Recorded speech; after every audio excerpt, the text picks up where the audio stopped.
I got the bloodlust. Me too. I want to kill. Let's kill.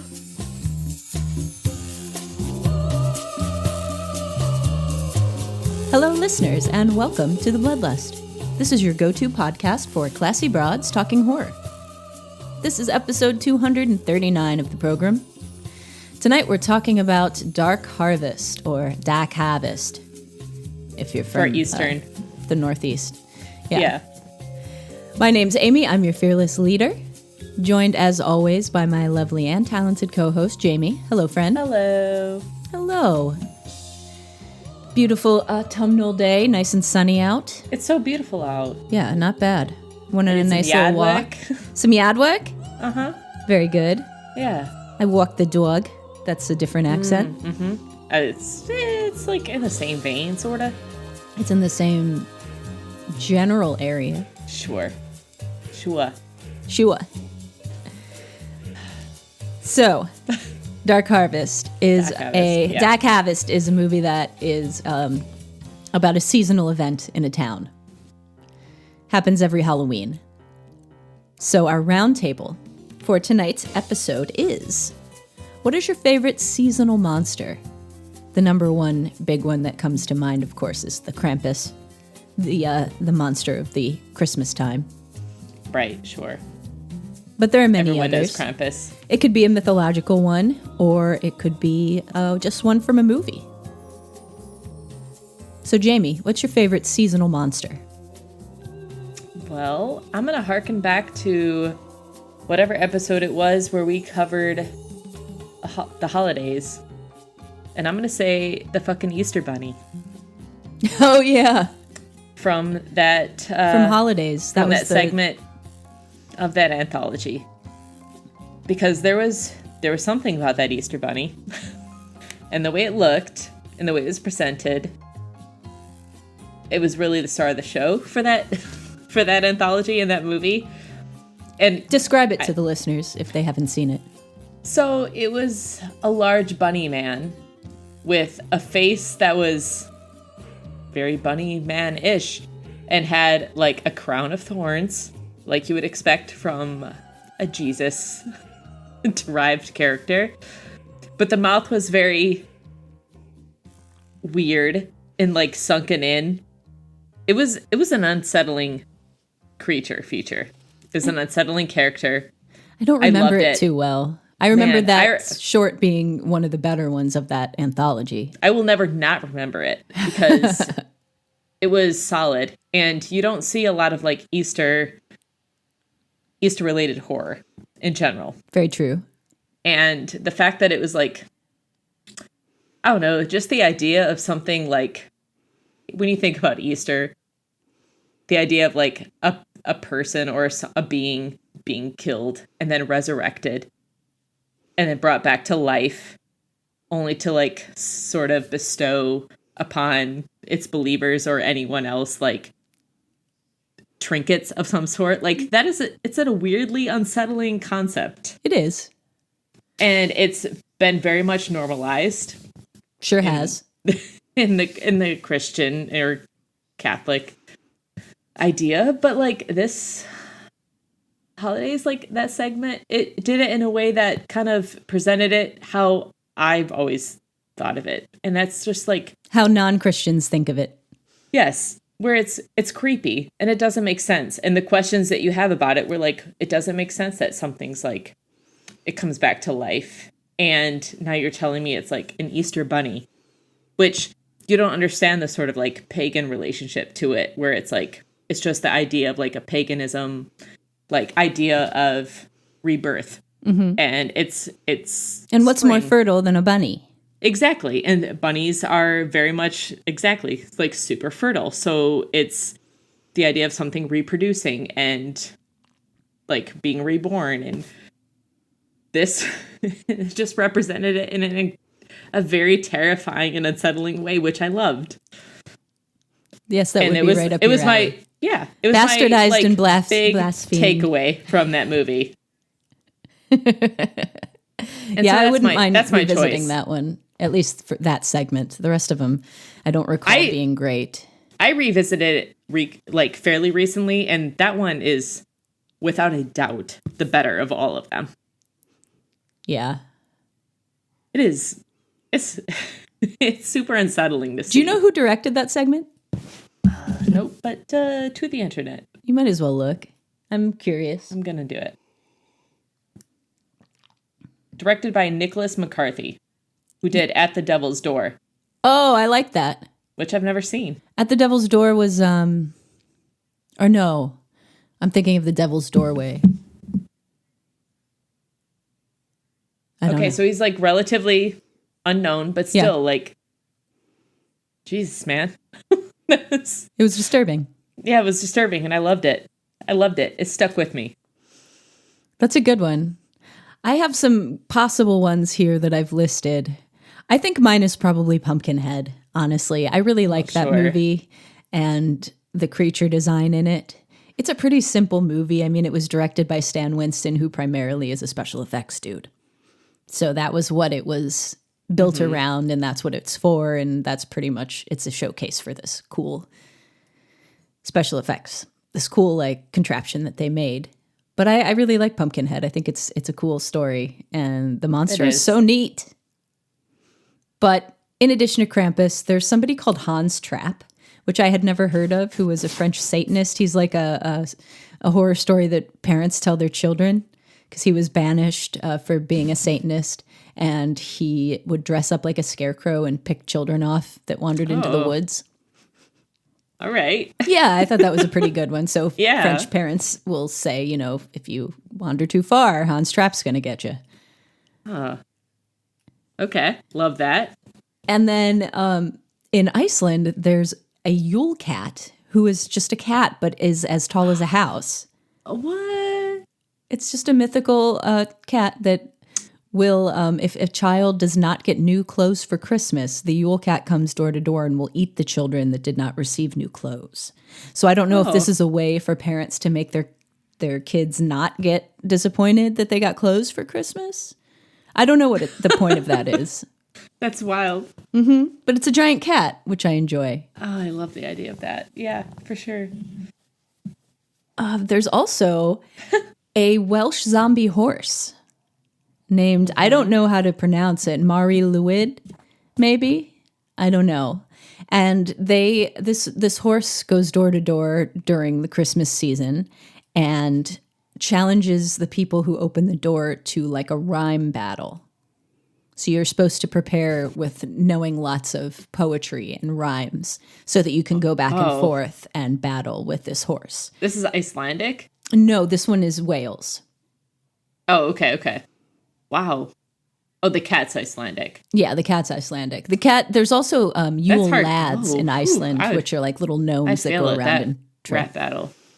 Oh, yeah, I would too. But I guess that's like their version of caroling. They have people dress up as this zombie horse and go to door and they recite things back and forth to each other. It's way better than caroling. Yeah, I thought that was cool. Okay. There's also, you know, Jack Frost. Leprechaun could represent St. Patrick's Day. And then, of course, Gremlins, which some people who are not in the know, don't know that it's a Christmas movie and that Gizmo was a Christmas present. Sure. That one's a little bit tenuous of a connection, but I always think of Gremlins as a Christmas movie, so I think of the Gremlins as seasonal monsters. It's got to be like people thinking of Die Hard as a Christmas movie. Well, Die Hard and Gremlins both take place over Christmas, so they're Christmas movies. Exactly. Agreed. Christmas is present in the movie. Mm-hmm. It's the whole thing. Although, full disclosure, I've never seen Die Hard. What? I know. I didn't watch action movies when I was that age. I mean, I saw the Lethal Weapons, but not Die Hard. Action movies and Die Hard's amazing. The one, it's got Jeremy Irons, like the second one, and Alan Rickman's in the first one, right? Yeah, of course he is. Hans Gruber and Samuel L. Jackson's in one of them. With like a scavenger hunt that goes through New York City. It's not a great movie objectively, but it's fun. Okay. Oh, they're solid. Maybe this will be the year I watch Die Hard. I think you might want to. just to do it. So listeners, Yippee-ki-yay, motherfucker. Yippee-ki-yay, listeners. What are your favorite seasonal monsters? If you have any, we'd love to hear them. Give us Hans an Gruber email. is my favorite seasonal monster. Hans Gruber. Not Hans Trapp, but Hans Gruber. No, Hans Gruber. That's fair. We'd love to hear yours. You can email us. You can comment on this post. You can comment on our Facebook. We don't really do Twitter anymore or X. Does anyone? I It's don't a shit know show. anyone who does. Like, so. fucking boycott it. I don't know. We used to be able to share our episodes straight on to Twitter. I don't want to have anything to do with it. And for some reason, the honest. connectivity is broken on Squarespace with that. So I can still post to Facebook, but not to Twitter. And it hasn't been fixed yet, so I just haven't been updating it. So I probably wouldn't, if you message us on Twitter, I'd see that, but I probably wouldn't do anything else. But Facebook, you can do, or on Squarespace, or on our website, thebloodless.net. There's lots of ways to contact us. Also, I'd like to thank one of our listeners who left us a review and said, don't be sad, because I was complaining that it made me sad. We hadn't gotten a new review in a while. So that made our day, both of us, our collective day. Thanks. Yeah, that was really nice. So now we're up to 86. Woohoo! Yep. All right, seasonal movies. Let's talk about one. This one, Dark Harvest. Jack Harvest. Are you ready? Yeah, I think so. Okay. Tell me about it. All right. This is directed by David Slade. It's written by Michael Gillio, based on the novel by Norman Partridge. It's rated R. Runtime an hour, 36 minutes. Wow, it felt like more than that. It stars Casey Likes, Emery Crutchfield, and Jeremy Davies. Released October 13th, 2023 on VOD. Rotten Tomatoes, it's sitting at 21% critics for free-ish. 71. What did I say? 21. Shit balls. 71. Weird. 48% audience fresh. 71, 48. Thank you. Yeah. So this movie takes place around Halloween. We see 2 years worth of Halloweens in it. It's about the teenage boys in this small town and how they have to compete in this contest every year around Halloween, or on Halloween, to hunt down and then eventually devour this monster that they call Sawtooth Jack. And they have to do this before he can make it to the local church.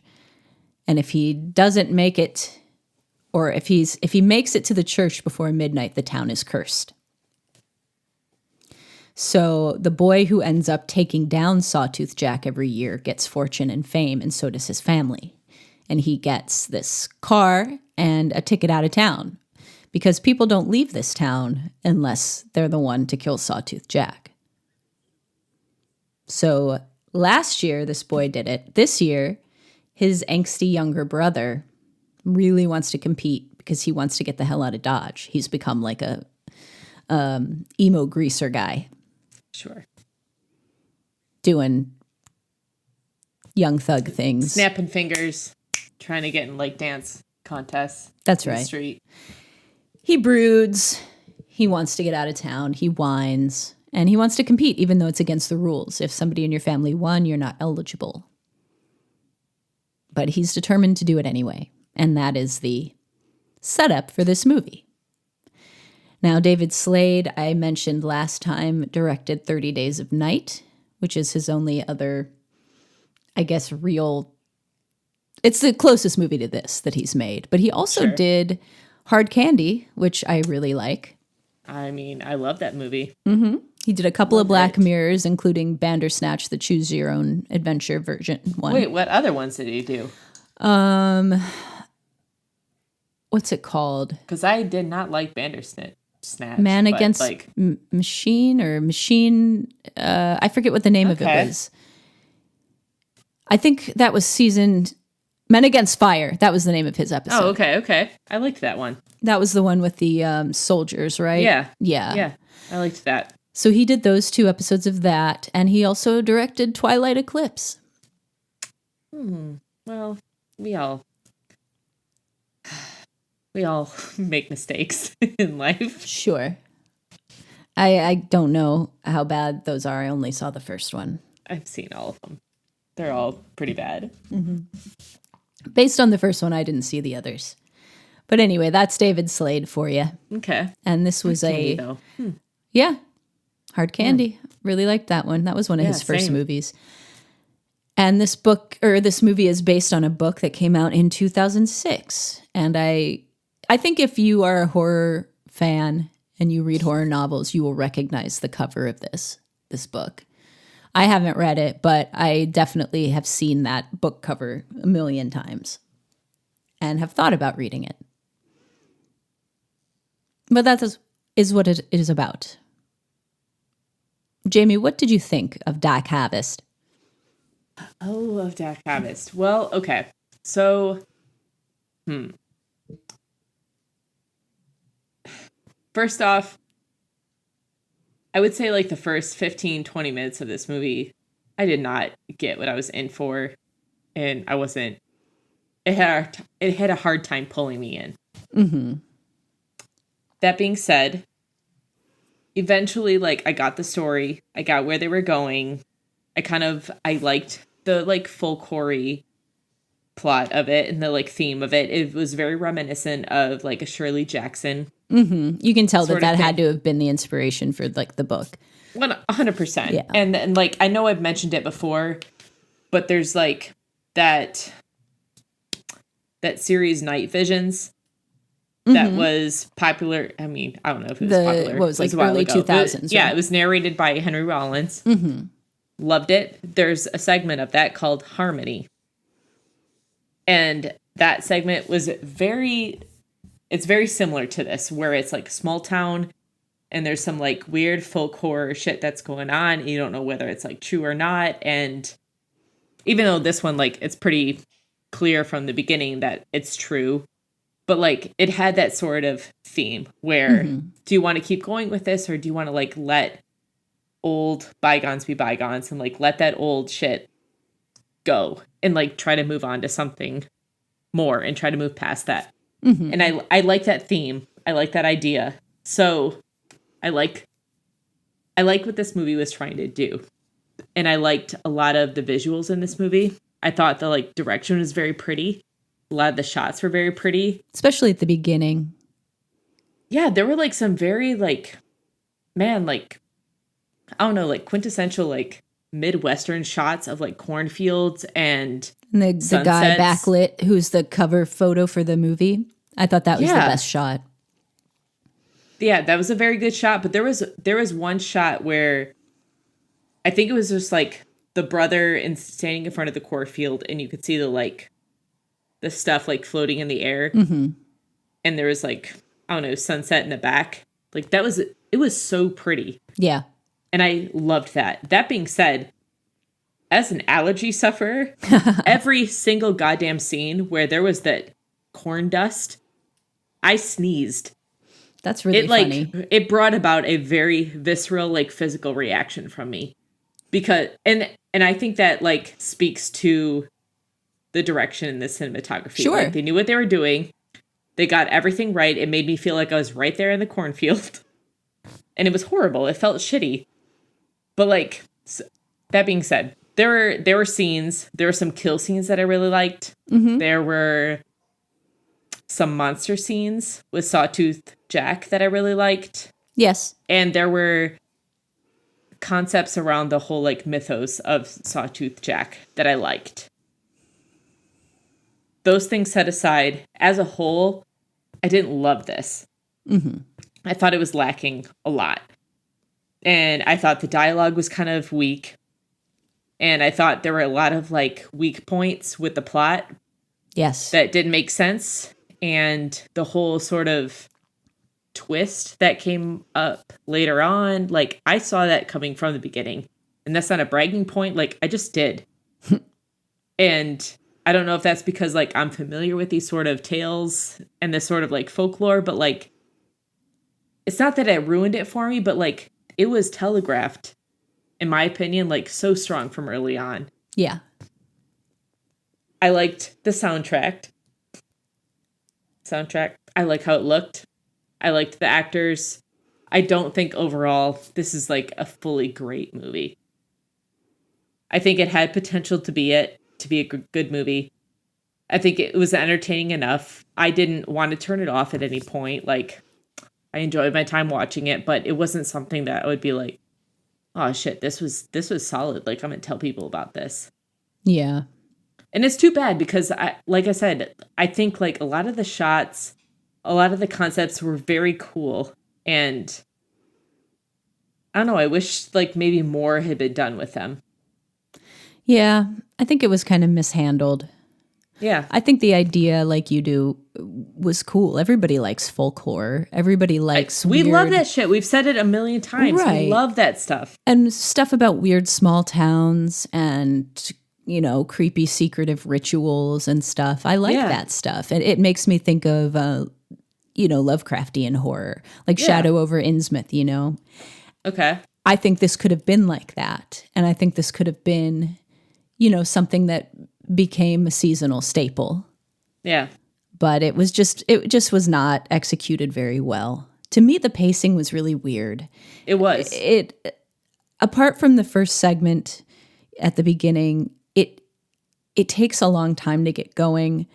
And then once it does get going, there's a lot of like odd moments of downtime that I think feel kind of insane with what's going on in the movie. Yes.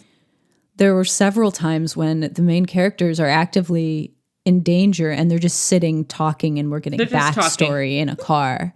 And that was really weird. And that really threw me off as far as getting, you know, following along with the rhythm of the movie. I also didn't think the lead was particularly good. He gave me kind of, like I was telling you yesterday, a Kristen Stewart vibe. Yeah. Like he underacted to a fault. Yeah.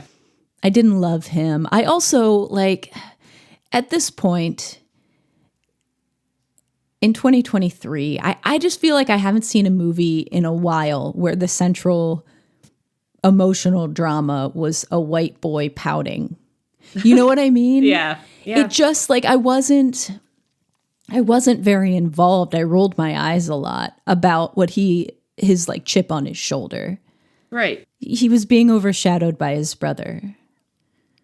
They didn't really make it seem like the town was that bad, where it was like, I got to get out of here. You know,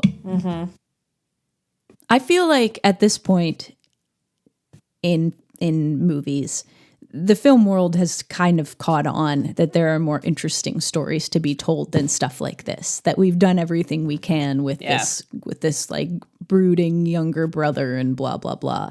And it just didn't interest me, you know? Or if you're going to use that for your theme in the movie, like you need to do something different with it. Yeah. Put a spin on it. Yeah. And this just didn't. Right. And they also tried for like a diversity hire with making the love interest black. But that seemed weird that didn't even work. Because she didn't really have a life of her own. She existed in service to him. They Right. could have at least shown us, like they said, that her parents were killed and she lived with her aunt. Well, then, you know, show us a scene instead of one of these scenes where we're sitting in a car talking to each other. Show us a scene with her aunt that I she was lived expecting with, that. to root her in that town as well, instead of just somebody who's an accessory to him. I was totally expecting like a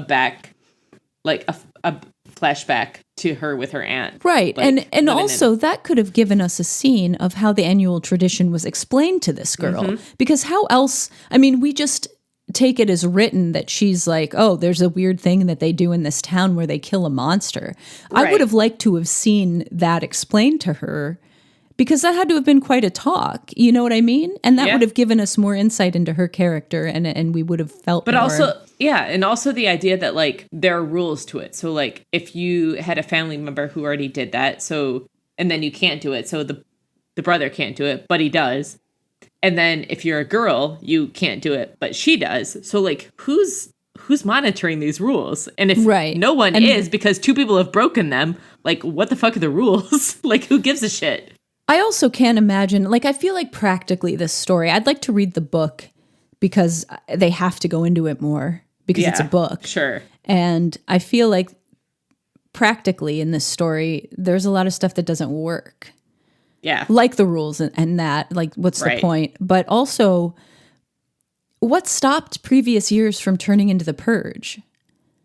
Like the way that this kind of, I mean, I don't want to give too much away, but it goes off the rails, and there's looting and there's other violence.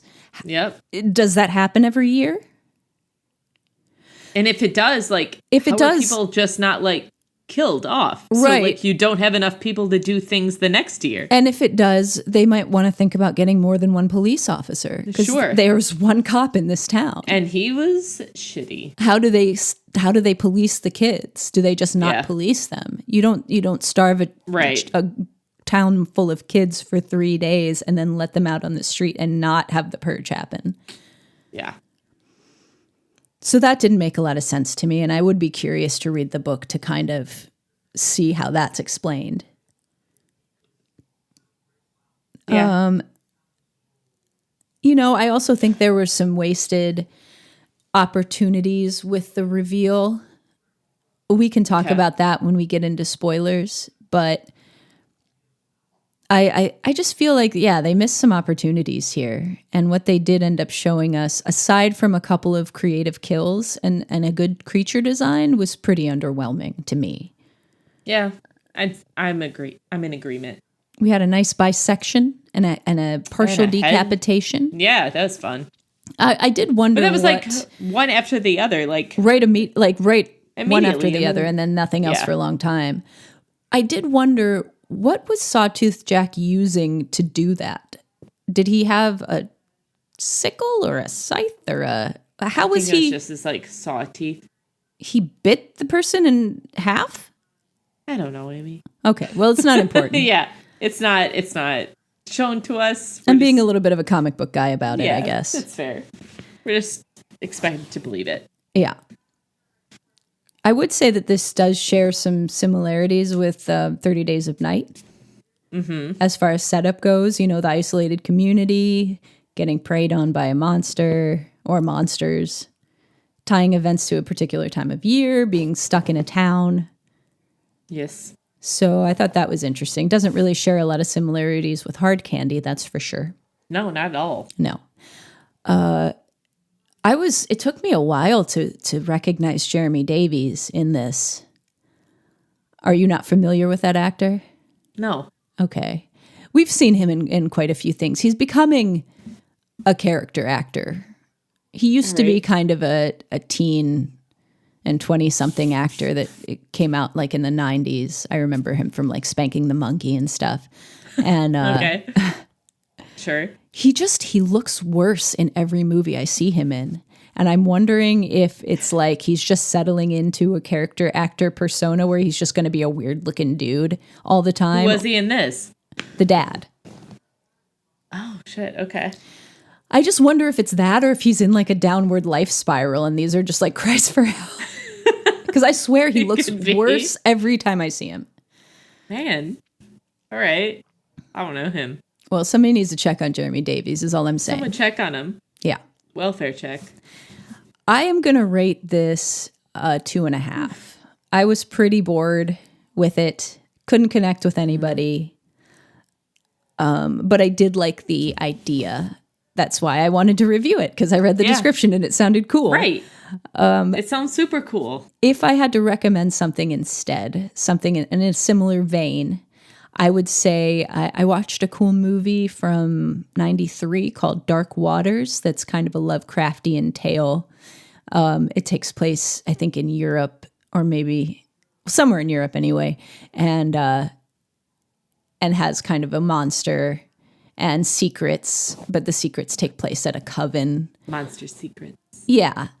It's a similar kind of story. I really liked it. I watched that for the first time earlier this year.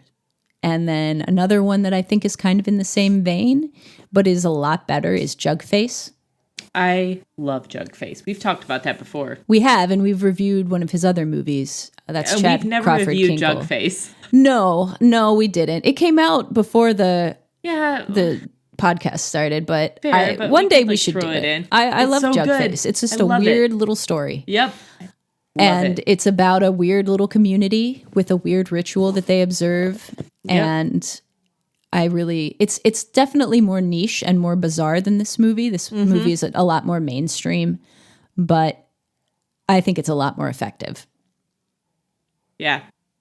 Agreed.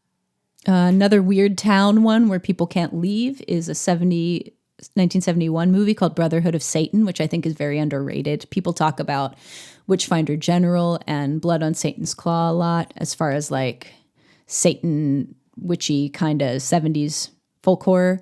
But I really like Brotherhood of Satan. I think it's creepy.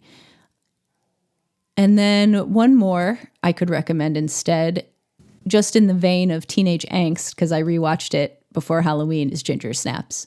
Because I think the teen angst in that is a lot more effective than the teen angst in this. Sure. Yeah. So would you recommend this movie, Jamie? And what do you want to rate it? Whew.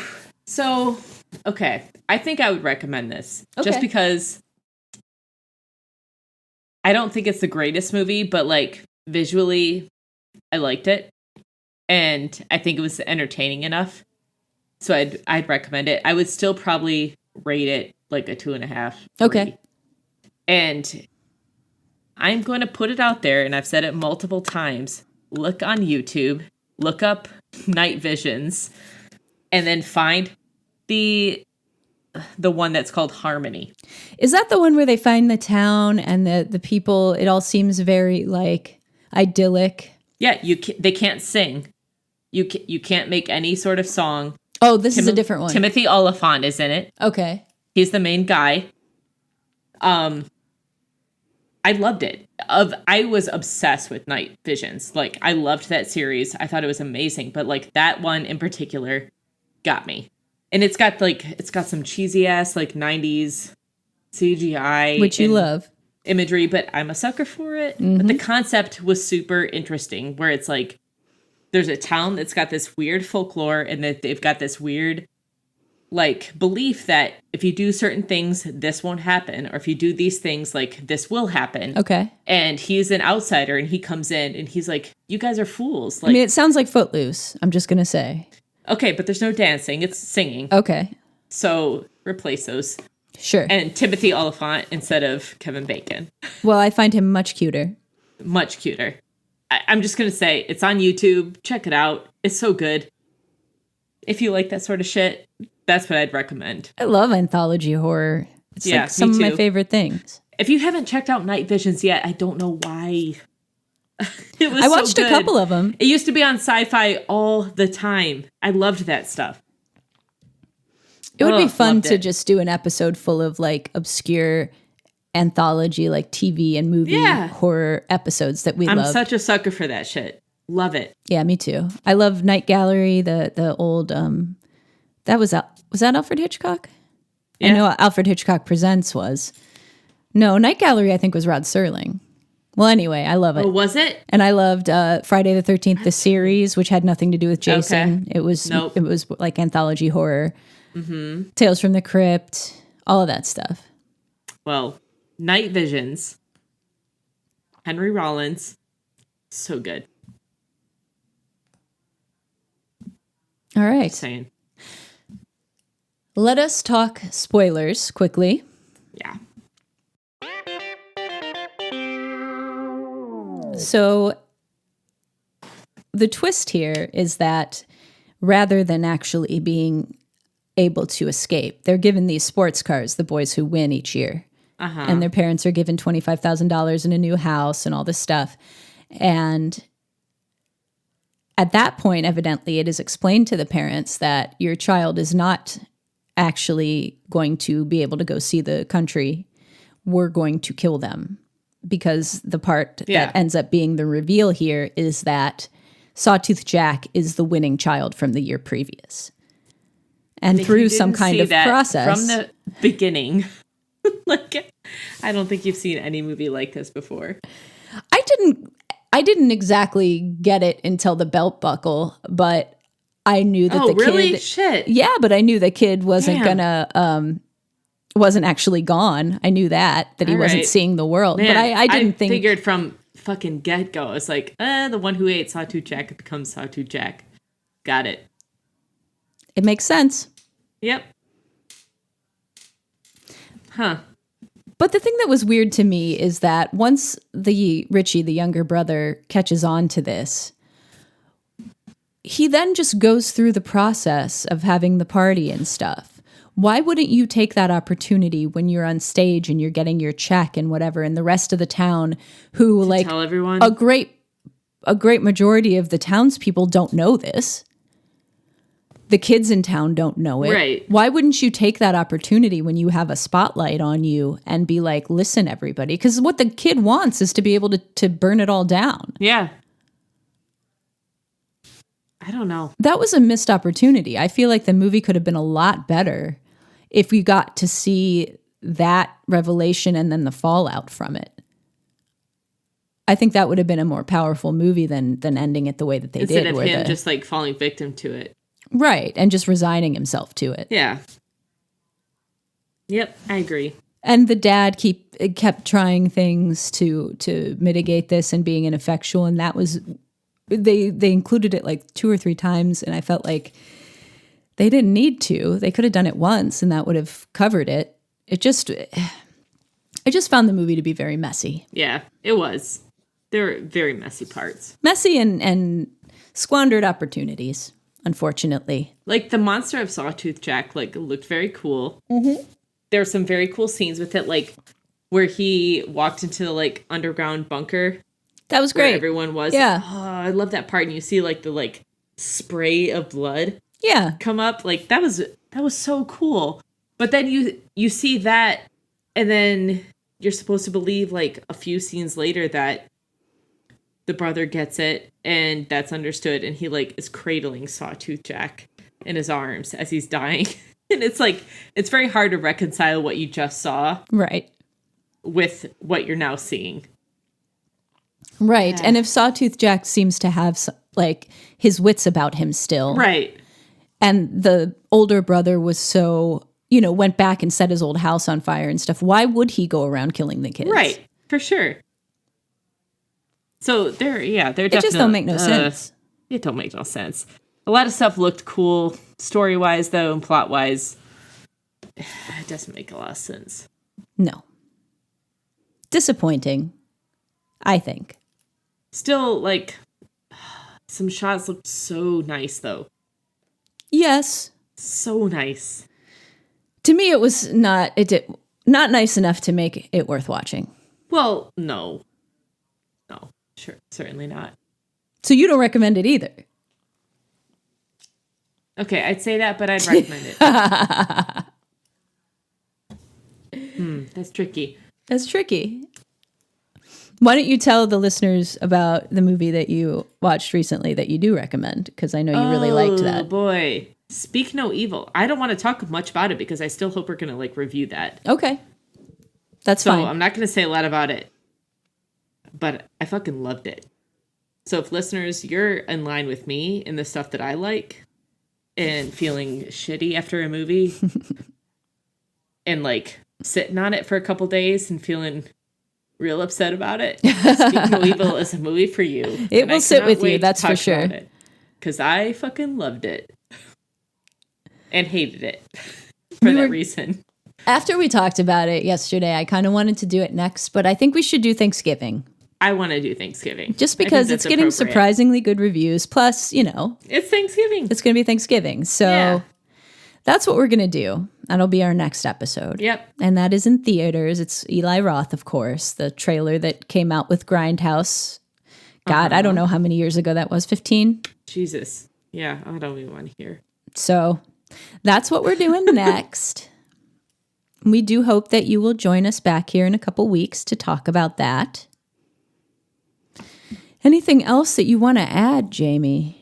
Man, I had like a little horror movie watch the other day. And I also watched Anything for Jackson. Oh, right. I don't know if we'll cover that, but like, great movie. I totally recommend that. It was super fun, kind of funny, scary, unexpected. It's a weird concept, but Anything for Jackson's a big recommend for me. I also rewatched Baskin.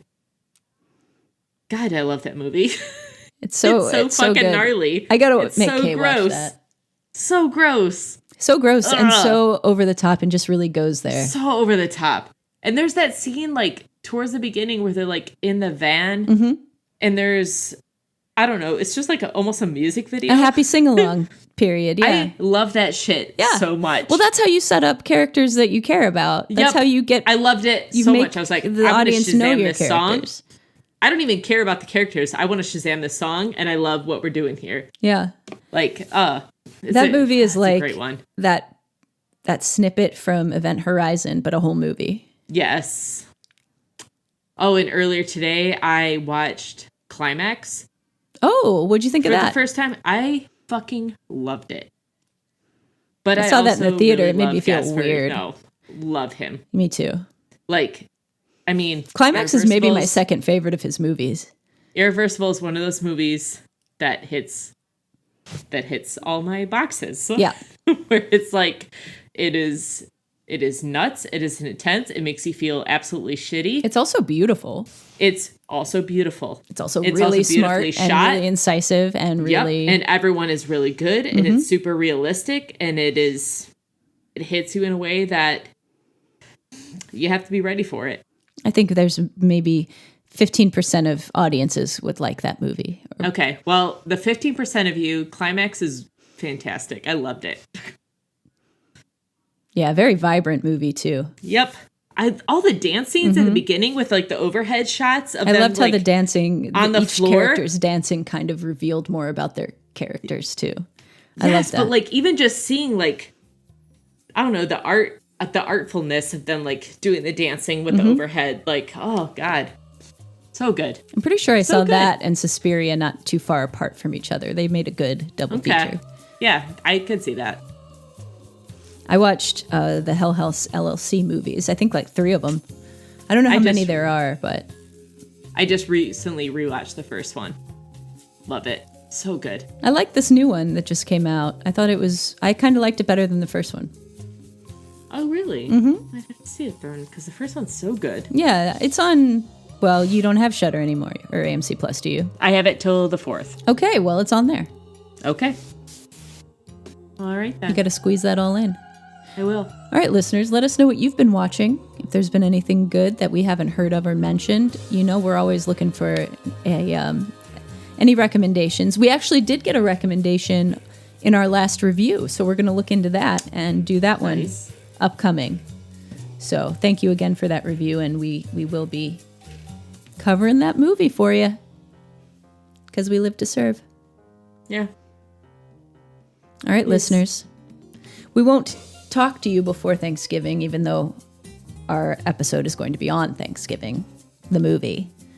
But we'll see you after Thanksgiving. So I hope if you are in the States that you have a lovely Thanksgiving holiday. Try not to get too annoyed with your family. Yeah. Or congratulations for successfully getting to avoid your family, as the case may be. Yes. Jamie, thank you for joining me. It's always a pleasure to chat movies with you. And I hope that you have a nice rest of your afternoon. Listeners, I hope that you have a nice 2 weeks. We'll talk to you in a couple weeks when we're going to be reviewing Thanksgiving. And until next time, I've been Amy. I'm Jamie. Thank you. Good night. Good night. Oh, holy night, the stars are brightly shining. It is the night of our dear Savior's birth. I don't know the rest of it. I don't either. Okay. Yay! Yay! Well done, us.